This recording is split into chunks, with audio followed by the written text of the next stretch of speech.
I never thought I would tell this story.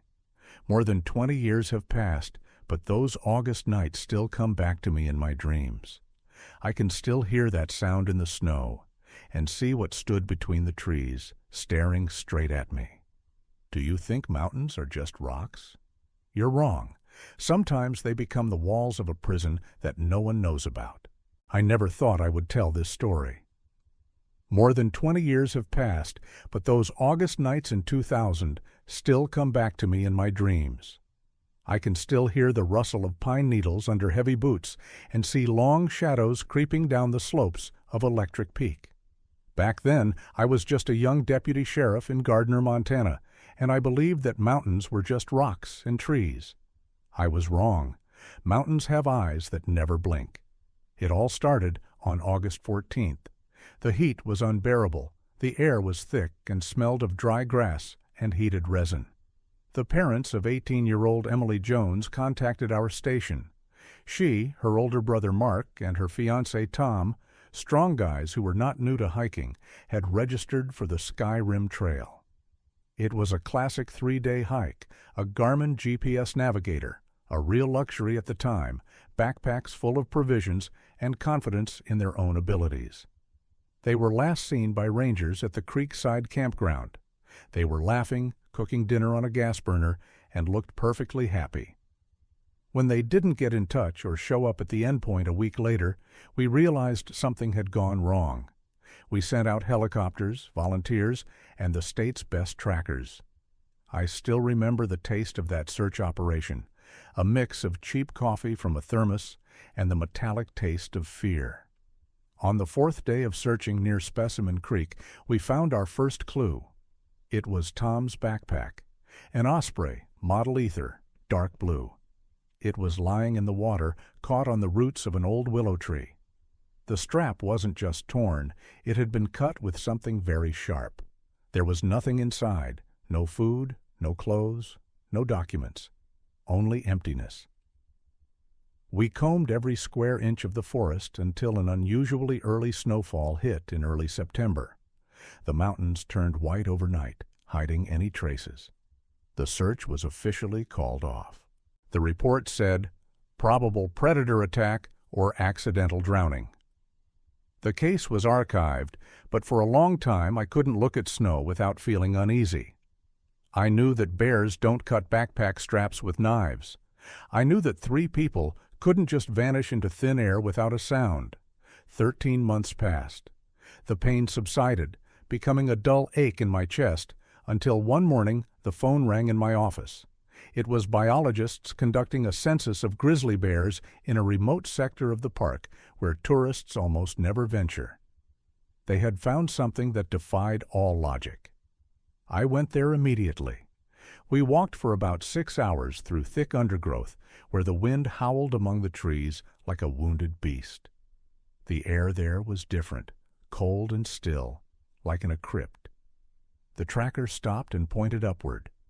Among the thick branches of an old spruce tree, at a height of about 4 meters, something resembling a nest was visible. But it was not a nest.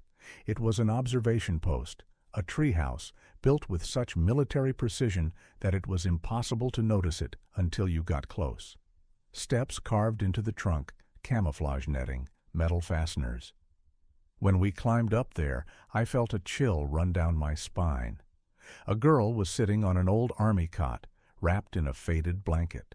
Her head was shaved, her skin was pale, almost transparent, and her eyes, those eyes looked right through us. It was Emily Jones, alive, a year after her disappearance. She sat in absolute silence, clutching an empty tin can in her hands, and around her reigned an order that was eerie. Neither Mark nor Tom were there, only her and the forest breathing down her neck. I approached her and quietly called her name. Emily flinched, and for a moment such animalistic terror flashed in her eyes that I involuntarily took a step back. She wasn't crying. She just whispered, "He said the war isn't over yet. He said I have to be quiet." That moment was the beginning of my own personal hell. We had found Emily, but we didn't yet know that whoever had held her there was still watching us through the scope of a sniper rifle, somewhere out there in the thicket of the forest, where the shadows never fade. What we saw in that treehouse did not fit into any search and rescue protocol. As a detective, I had seen a lot: abandoned camps, traces of struggle, bodies mutilated by animals. But this was something completely different. It was a manifestation of cold, mathematical rationality in the middle of a wild forest. The structure was about 4 to 5 meters high. It was so skillfully woven into the crowns of 4 ancient fir trees that even from below, knowing where it was difficult to see.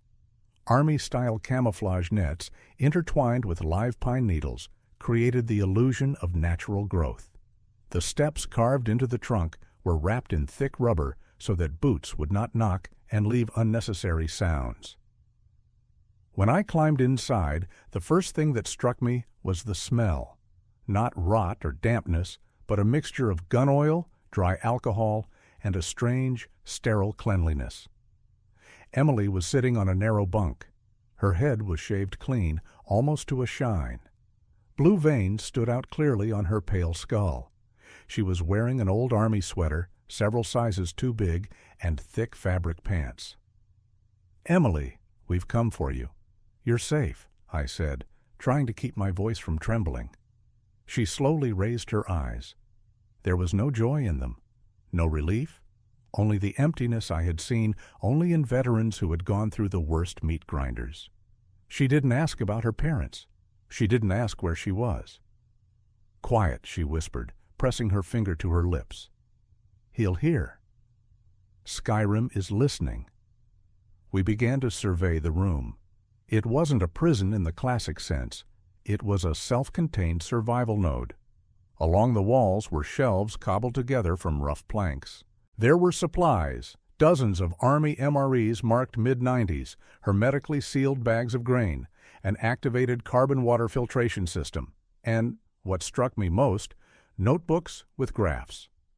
Air temperature, wind direction, flight times of civilian aircraft.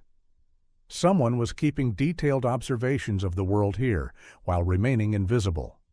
Under the bed, I found hunting traps, professional snares for small game and something more serious, resembling homemade tripwires. On the table by the window lay an old pair of Steiner binoculars and a portable radio tuned to the Park Service frequency. "Where are Mark and Tom?" asked my partner, Sergeant Miller. Emily flinched at the mention of their names. She began to rock back and forth, wrapping her arms around herself. Marshall said they're in another sector, that they're undergoing training. The world is burning, officer. Don't you know? Haven't you seen the fire on the horizon? She was talking about events that never happened, about a war that supposedly started in 2000. She believed it so sincerely that I felt uneasy for a moment. Someone didn't just kidnap her. They rewrote her reality. We called a helicopter for evacuation, but the forest seemed unwilling to let her go. The wind picked up, rocking the fir trees so that our house began to creak like an old ship. While we waited for help, I found a small woman's bag in the corner, the same one Emily had taken on the hike. Inside was an Olympus soap dish camera. I opened the film compartment. It was inside. Emily suddenly caught my eye. "Don't look," she said quietly.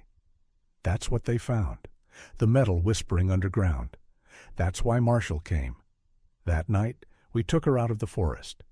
As the helicopter rose above the trees, Emily pressed herself against the glass, looking at the green sea below us. But she wasn't looking for the way home. She was looking for the figure in camouflage that I was sure was standing somewhere down there, watching us.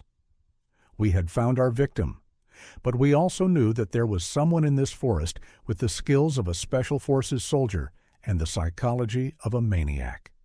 And he had just lost his most valuable trophy. Emily's evacuation resembled a scene from a war movie rather than a rescue operation.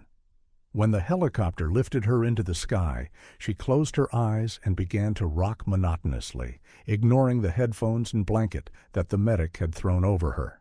I remained on the ground with a group of forensic experts.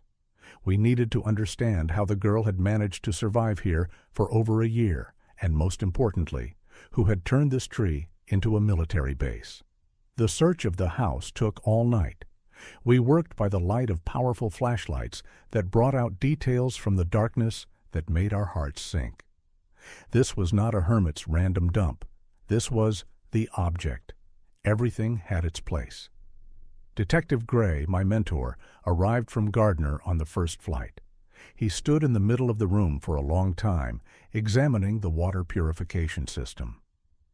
"This isn't amateur work," he said, wiping sweat from his forehead. "Look at these connections. This is Army standard from the 90s. Whoever built this knew how to survive in complete isolation." In the corner, under a pile of rags, we found a diary. But it wasn't Emily's diary. It was a journal of observations, written in neat, almost typewritten handwriting. The entries began in August 2000. Subject 1, Mark, eliminated. Resistance. Subject 2, Tom, eliminated. Resistance. Subject 3, Emily. Adaptation stage. Response to disinformation, positive. I was shocked. They didn't just disappear. They were sorted like lab rats. When Emily came to her senses a little at Billings Hospital, I sat down by her bed. She still looked like a ghost. Her shaved head made her face unnaturally large and her eyes too deep. "Emily, tell me about the marshal," I asked quietly. She was silent for a long time, staring out the window at the clouds. "He appeared out of nowhere," she finally said. Her voice was dry, like old paper. "We were near Specimen Creek. We heard gunshots. Mark fell first. Tom wanted to run, but that man came out of the shadows. He was wearing a uniform. He said he was a U.S. Marshal. He said there had been a coup in the country, biological warfare had begun, and the forest was the only safe zone." She covered her face with her hands. "He said Mark and Tom were taken to the hospital, but they didn't survive the cleanup. He saved me. He shaved my head every 2 weeks so that radiation dust wouldn't collect in my hair. He fed me dry rations and said the cities were burned. I believed him, officer, because when you hear explosions in the distance, and he was blowing something up in the mountains, and when you see only him, you start to believe." I listened to her, and I couldn't wrap my head around it. How, in 2001, in the center of America, could you convince someone that the end of the world was coming? But isolation and fear are the most powerful weapons. "Did he show you any documents?" I asked. "No, only his badge, and he always had a radio with him. He listened to interceptions. He said that enemy troops were hunting us." I remembered the radio we found. It was tuned to the forest ranger's frequency. Every time we passed by on patrol, this marshal heard us. He knew our names. He knew how many of us there were. He played hide-and-seek with us, using Emily as his living trophy. But there was one detail that bothered me. Emily mentioned the metal whisper. "What did you find in the forest before he showed up?" I asked, remembering the soapbox camera. Emily shuddered. "A metal box. It was half buried in the hillside. Mark thought there was something valuable in it. He broke the lock. There were strange circuit boards, wires, and U.S. Air Force markings. We didn't even have time to look when the first shot rang out. At that moment, I realized that the crazy hermit theory was falling apart. This wasn't just a psychopath. This was someone who was guarding a secret, someone who, for a piece of military hardware, turned the lives of 3 young people into a nightmare. That same night, I developed the film from Emily's camera. The last frame was blurry, but clear enough to see. Mark and Tom were indeed standing next to a silver container. And in the background, almost blending in with the tree trunk, was the silhouette of a person with a rifle. We officially requested data from the U.S. Air Force regarding lost equipment in the Sky Rim area. The response came an hour later. "The data is classified. The case has been transferred to military counterintelligence. We realized that we were not alone in this forest, and Marshall was only part of the large shadow that covered these mountains. That evening in the police station's photo lab was the moment when the story of the missing tourists finally turned into a military crime case. I remember the sharp smell of chemicals and how my fingers trembled as I took the wet, glossy prints out of the tray. The red light of the lamps gave the frames an ominous hue, but what was captured on them did not need color to be frightening. The first 10 frames are ordinary tourist photos. Mark is laughing, holding a huge pine cone in his hands. Tom and Emily are hugging against the backdrop of the sunset on the Skyrim Ridge. In the 11th frame, everything changes. The boys are standing at the bottom of a shallow ravine, densely littered with windfall. In front of them is a metal box, half buried in the ground at an angle, as if it had fallen from a great height. Despite the dirt, its surface glints with a dull silver. The lid clearly shows stenciled markings. U.S. AIR Force, property of Defense Department. Sensitive equipment. In the next photo, Mark had already broken the lock. Inside were dense rows of electronic boards, intertwined with thick bundles of wires and something resembling a small antenna. They looked excited. They didn't know that this piece of iron was their death sentence. But the most frightening was the last frame. It was taken by Emily, probably seconds before the world around them shattered into pieces. The camera shook slightly. In the right corner behind the boys, among the dense branches of an old pine tree, a lens could be seen. Not just a lens, it was the lens of an optical sight that caught the glare of the sun. Someone was already targeting them while they were examining their find. "It wasn't a rescue," Gray whispered, looking at the photo through a magnifying glass. "They were eliminated as witnesses." This container. It's not just a weather balloon. It turned out that the boys had accidentally found the remains of experimental military equipment that had fallen during a storm a few days before their arrival. It was part of an autonomous communication system that the U.S. Air Force was testing in mountainous terrain. According to the documents we managed to knock out through the prosecutor's office, the object was considered lost and destroyed. But it wasn't destroyed. Someone was guarding it. Emily's version of the good Marshall began to crumble in my head, leaving only a bitter aftertaste. He didn't find her in the forest. He was waiting for them. He killed Mark and Tom immediately, professionally, cold-bloodedly, like removing an obstacle on the way to his goal. And Emily. He left Emily as a tool. I went back to the hospital. She was sitting in the same position, staring at the wall. "Emily, the Marshal, did he tell you what was in that box?" I asked, laying out the photos in front of her. She looked at the pictures, and her breathing became ragged. She touched the image of the antenna with her finger. "He said it was the heart of the world, that if the enemies took it, America would die. He said he was the last guard. He forced me to help him, to carry the parts." We took apart the box and moved everything to the Echo 7 weather station. I froze. The Echo 7 weather station had been officially mothballed back in 1988. It was located at the very peak of Electric Peak, in an area where people almost never go because of the difficulty of the climb and the constant lightning. "He made a nest there, right?" I guessed. Emily nodded slowly. "There's a radio there. He talked to headquarters every night. At least, that's what he said. But all I heard was static, and sometimes the voices of the boys. He said they were their souls, stuck in the air because of the radiation. He drove me crazy, officer. He shaved my head so I would feel cold, so I would remember that death was near. That same night, I started digging deeper into the U.S. Air Force archives than my badge allowed. And I found him. Case number 402B, desertion of Communications Officer Captain Arthur Wayne, 1996, specialist in electronic warfare. Disappeared during training in Montana. Officially, he died in a landslide, but his body was never found. The photo in his file was old, black and white. But those eyes, cold, piercing, the eyes of a man who had learned to see in the dark. This was our Marshal, a man who had lived in the woods like a ghost for 5 years until 3 teenagers stumbled upon his treasure. We knew where we had to go. Echo 7 wasn't just an abandoned building. Now it was the fortress of a mad professional. And somewhere there, in the basements under the concrete, Mark and Tom still lay. Or what was left of them. Chapter 5. Shadow in the Forest. When we received the data on Captain Arthur Wayne, the puzzle came together into a picture that made our blood run cold.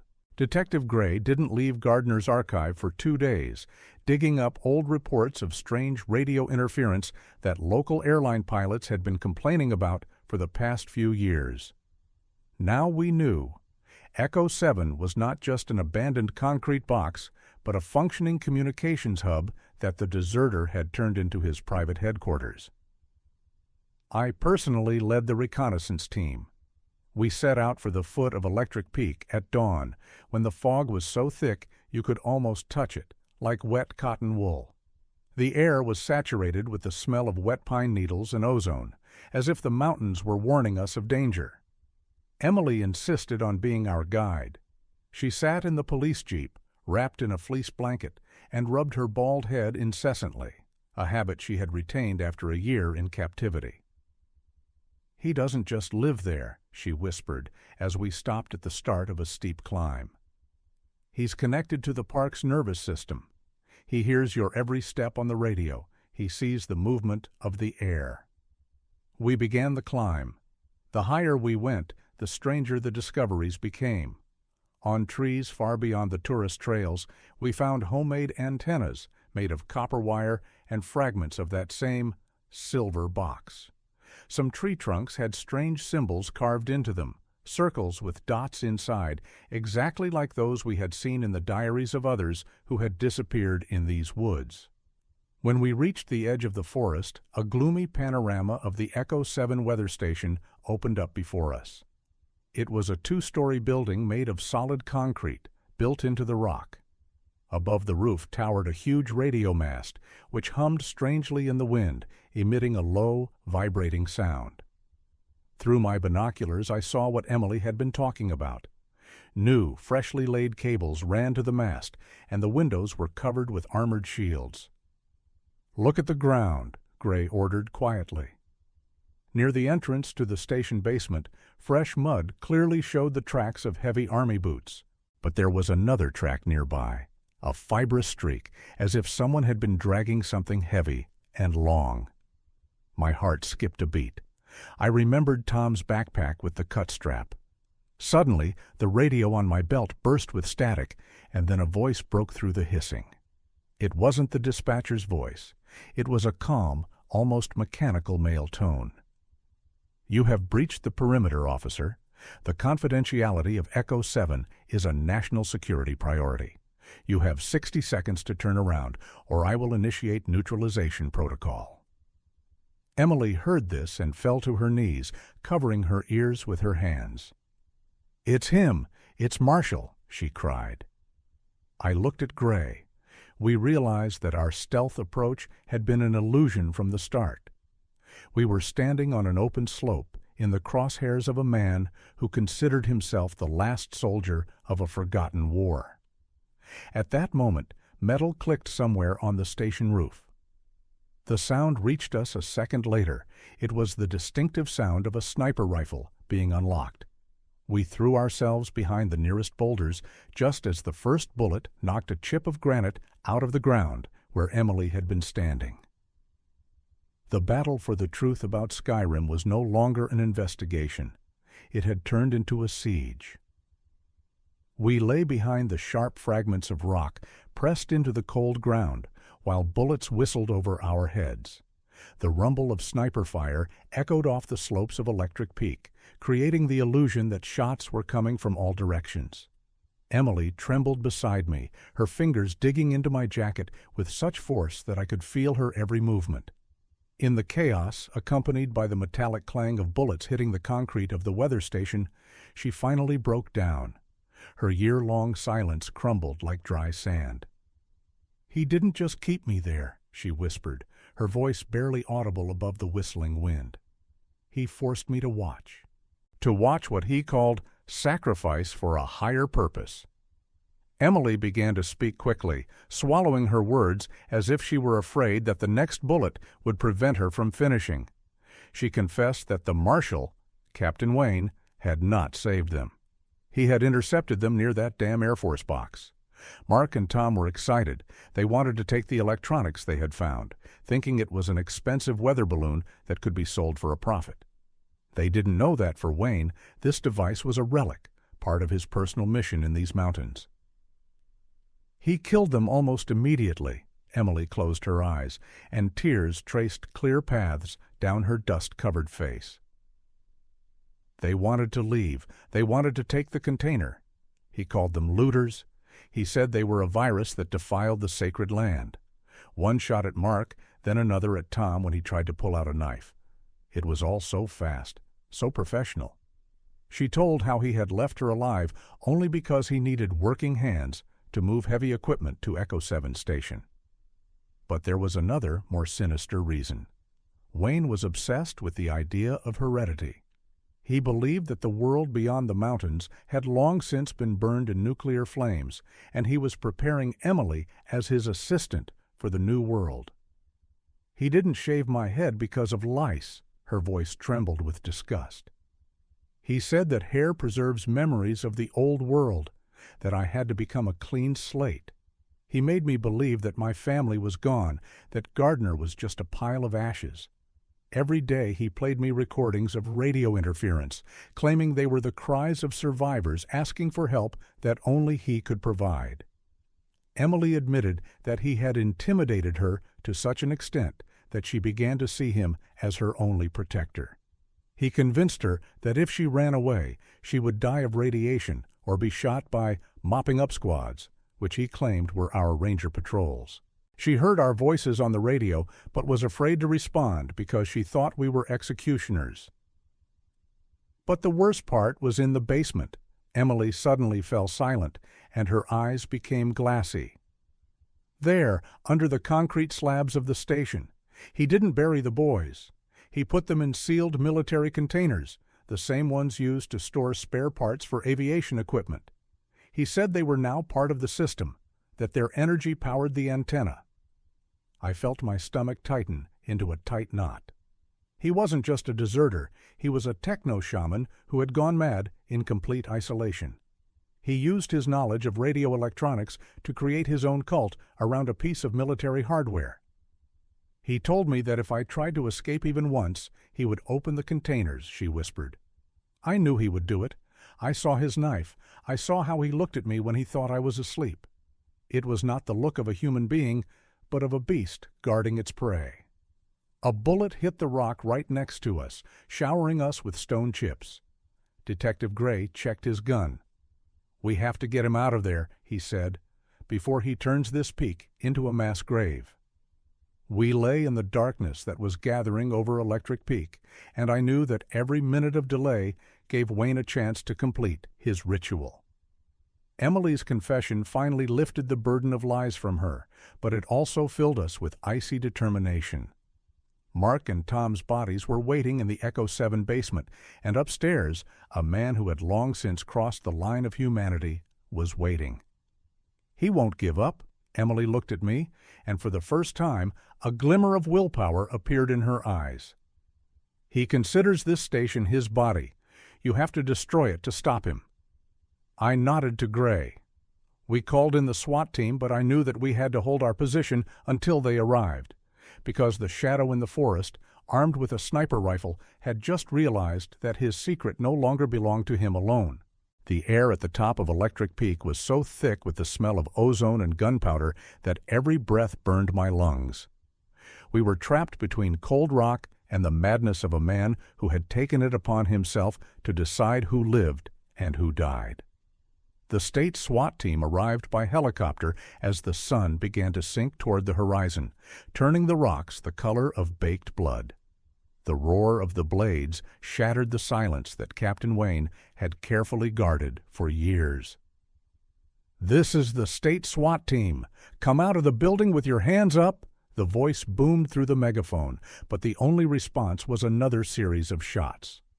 The sniper's bullets landed with incredible accuracy, knocking concrete chips right off our helmets. Wayne wasn't just shooting back, he was following the facility defense protocol he had memorized during his time in the Air Force. The assault team commander, a man with a face lined with wrinkles like old Ranger Wilkins, gave the signal to advance. We moved in short bursts, using smoke grenades to blind whoever was sitting on the roof, at least for a moment. Every step on the gravel echoed in my head with Emily's words about the metal whisper and the containers in the basement. We had to do more than just neutralize the criminal. We had to stop the desecration of those boys' memories. The explosion of a flashbang grenade on the second floor shook the building. The Echo 7 door only gave way after the second explosive charge. When we burst inside, I smelled the same scent as in the treehouse, a mixture of grease, sterility, and stale fear. The walls were covered with maps marked with red crosses, each one representing someone's life cut short. "He's in the basement! Move to the right!" one of the fighters shouted. We rushed down the stairs, where there was complete darkness, pierced only by the beams of our tactical flashlights. There, among the rusty shelves and working servers that emitted a monotonous hum, he stood. Captain Arthur Wayne looked like a ghost from the past, exhausted, his face tanned to the color of old bronze and a scar running from his temple to his chin. He held a detonator in his hands, connected to that very antenna on the roof. "You don't understand," he croaked, his voice sounding as if he hadn't spoken in a decade. "You brought filth here. I was cleansing this peak. I was preserving their code for the future." "Put down your weapon, Wayne. It's over." Gray took a step forward, keeping him in his sights. Wayne looked at us with the same predatory smile that Detective Sinclair had seen in Robert Cutter's eyes. It was the smile of a man who had long since ceased to belong to this world. "Skyrim always takes what's his," he whispered and pressed the button. But instead of an explosion, there was only a short electrical crackle. The SWAT sniper, who had taken up position on a nearby cliff, had cut the power cable a second before he pressed it. Wayne was knocked to the ground and handcuffed, but he didn't even resist. He just stared at the ceiling as if he could see stars there that we couldn't see. When the smoke cleared, we approached the far wall of the basement. There were 2 large aluminum boxes marked U.S. Air Force. I had seen many horrors, but the cold metal of these containers made me shudder more than the sniper fire. The names Mark Jones and Tom Anderson were engraved on the lid of each one. The dates of death coincided with the day of their disappearance in August 2000. They had not been mauled by animals. They had been preserved by a madman who believed he was saving their souls from a nuclear apocalypse. We led Wayne out under escort, past Emily, who was standing by the helicopter. She didn't scream. She just watched as Marshall, her only connection to the world for a year, became an ordinary man in handcuffs. As he was led past her, he paused for a moment and whispered, "Your hair will grow back, Emily, but the fear will remain at the roots." The military equipment, the same silver, turned out to be part of a secret early warning system that the U.S. Army believed had been lost. But for us, it will forever remain the cause of the deaths of 2 boys whose curiosity met the paranoia of a professional killer. The siege was over, but the silence that fell on Electric Peak was even heavier than the gunshots. We found the bodies. We found the killer. But we never found the answer to the question, how deep into the forest does the darkness hide before it starts staring right at you? I never believed that time really heals. It just covers the wounds with thick, ugly scar tissue under which the pain continues to throb. As Captain Arthur Wayne was being carried out of Echo 7, I saw the sun finally disappear behind the mountains, leaving us in a cold blue twilight. At the top of Electric Peak, there was such silence that you could hear the blood rushing in your ears. The kind of silence that only comes with great tragedy. The outcome of this story turned out to be much darker than we could have imagined sitting in Gardner's cozy offices. Emily Jones was released from any criminal responsibility. A psychiatric evaluation confirmed that the girl had been the victim of prolonged psychological pressure, fear manipulation, and severe Stockholm Syndrome. She was not an accomplice. She was just another trophy in the madman's collection, just like those mangled Air Force devices. The military equipment, the same silver from the photographs, turned out to be part of a secret system for monitoring low-orbit objects, which the U.S. Army did not want to publicize. It was this equipment that became Wayne's shrine, his relic in a lonely war against an imaginary apocalypse. For the state, it was millions of dollars in secret developments, and for two families from Montana, it was the price of their sons' lives. Mark and Tom's bodies were finally returned home. They were buried in a private ceremony where their parents' tears mingled with the cold autumn rain. Emily was there. She stood a little apart, wrapped in a heavy black coat, and I noticed that she kept touching her head involuntarily. Her hair had already started to grow back, but the gestures remained the same, the gestures of a person who constantly checks to see if she has disappeared from this world. Years later, I learned that Emily had returned to school. She changed her name, moved to another state, trying to blend in with the crowd, to become invisible, like the one who held her in the tree. But I know that every time she hears the roar of a helicopter in the sky or sees the glint of metal in the sun, her heart skips a beat. She still sees that shadow between the trees, never blinking, never letting go. I, too, often return to that case, reviewing old reports by the light of my desk lamp. For many, it was just a sensation, another YouTube hit about the girl in the tree. But for me, it's a story about how real horror isn't monsters under the bed. It's a person who decided they had the right to be God in their little forest, surrounded by barbed wire. Today, Electric Peak is once again closed to visitors. The official reason is landslide danger. But I know the truth.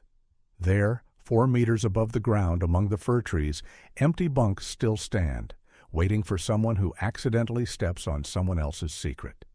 And if you ever find yourself in those parts and feel like you're being watched, don't look back. Just run. Because mountains have memories, and those memories taste like iron and cold blood. Captain Wayne received a life sentence, but for people like him, prison is just another cave. He won because even now, when Emily Jones looks up at the sky, she sees not clouds, but the sights of a sniper rifle. We closed the case, but we couldn't close the door on the hell he created.